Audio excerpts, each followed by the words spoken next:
targeted, including crucially Fort Tiuna. Fort Tiuna is the main military complex there, right in Caracas, and striking that has certainly would certainly be considered a major escalation. And now, given what the president said, we know that that has taken place. Well, according to the defense minister, helicopters were used in combat. There was helicopter gunships used on the part of the United States. And so he is speaking and has said that the government continues. He called the United States act criminal. He's asking for people in Venezuela to remain calm and to not panic. They want to avoid chaos and anarchy. He has announced a state of emergency across the entire national territory, and he has called up a deployment of all relevant military members there inside the country. So this is the first time we're really hearing a senior member of the Maduro government come out and talk like this, of our very senior person, given that is the defense minister. But crucially, it's not Maduro himself. Given what the president has said, that's not a surprise. All right, so now we're just hearing the facts about Trump doing airstrikes in Venezuela and apparently capturing Maduro and his wife, being flown out of the country. And so, I mean, I guess we've already seen the quick escalation and possibly ending of this whole conflict almost overnight.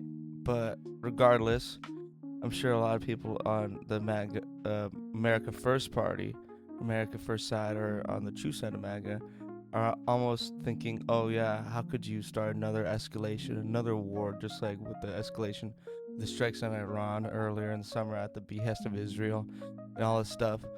And to be honest, yeah, it's almost like, yeah, you're talking about withdrawing from the world and you're talking about rebuilding America and no new wars, right? And that's your policy, but you've been starting constant amount of new wars in the process.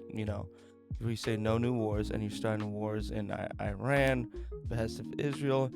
You're doing strikes to save the Christians in Nigeria, at the behest of their government. I mean, okay, but still. And now you're doing this, and you're gonna have a reason for all of it. But regardless, it's still like American people didn't vote for this, and if you're still gonna be like, oh, well, this is what it takes to lower gas prices. They have a bunch of excuses. They're saying, oh yeah, it's always first to save democracy, right? It's for democracy, yeah, because of course Maduro doesn't care about the vote at all, and he's a legal dictator of the country, and he lost the vote. But we don't really care about that. We're friends with a bunch of dictators across the world, and we've always have been. It's like, oh, like the CIA used to prop dictators in Central America and around the world that were anti-socialist or anti-communist. It just matters if you align with our values. Exactly, if you benefit our paycheck.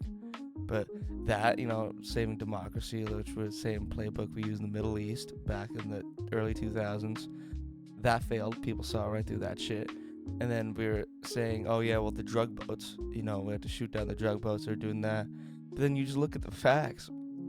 It's not truth at all, because Venezuela isn't even one of the top producers in the export of drugs or fentanyl to the U.S. Of course, that's made by China, but then all the other compounds and stuff are manufactured mostly in Mexico, Colombia, and a few others, but Mexico makes like 80% of it. That's why I was actually supportive of Trump's efforts to do some sort of escalation in Mexico or something, but at the behest of their government, but to do airstrikes against the cartels there, because that would make more sense. But to say, oh yeah, we're going to do that, and then go against someone who's not one of the top producers, exporter of drugs, which is Venezuela, it's like, well then if you really cared about it, wouldn't you go the biggest producers of fentanyl and drugs? Stop. Sorry.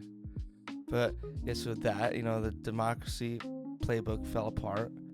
And then now the drugs fell apart, because he's trying to twist it and see some sort of agenda. But there's always multiple cover stories to what's going on. We've seen this throughout the history of the U.S. and throughout any government around the world. They're always going to try to frame it in a positive spin, but you really don't know what's going on.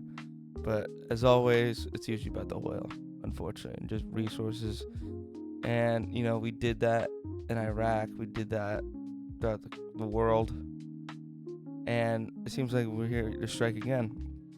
And now they're gonna do that, and apparently I looked it up, and it's not just technically about the oil; it's about the type of oil, because Venezuela is one of the top producers, or has a huge reservoir of a very strong type of crude oil that's almost found nowhere else in the world.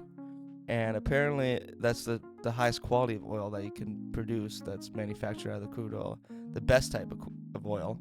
And so they're going to try to get that because it's found nowhere else in the world. And it's very expensive. And so he's just like, okay, we're just going to go invade for that. But I'm never in for straight imperialism anyways. We're not supposed to be like that. We're not Russia. At least if other countries do it, they don't have to be called hypocrites because they're like saviors of Western civilization, or they're just like the protector of democracy around the world. We are. So if we do, it's kind of like, what the hell's going on, guys? I know some people are like, I don't care, lower prices, but I don't want to do that while having a bunch of excuses why we're doing it just to cover our ass. So that's what it looks like it's doing. I don't know what's gonna happen in the meantime, guys. If he's gonna install Puppet, or hopefully at least do what he said with the democracy, bring it full circle, having the female president who was a legitimate winner of the election.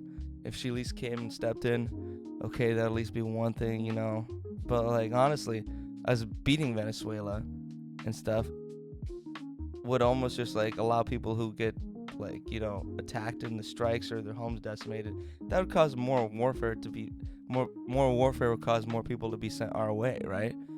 Like that's the last we really want, more people flooding across the border seeking asylum. So it's like, I don't know, maybe part of the deal could be we export a lot of the criminals that got sent here back over there. But I don't know, I'm not really for any new wars, and I guess for oil, but that goes against my morality and a lot of other people's, I'm assuming. Alright, well, anyways, thanks for joining in on this episode of Unbiased Truth with your host, Branson. You guys have a nice one. Bye.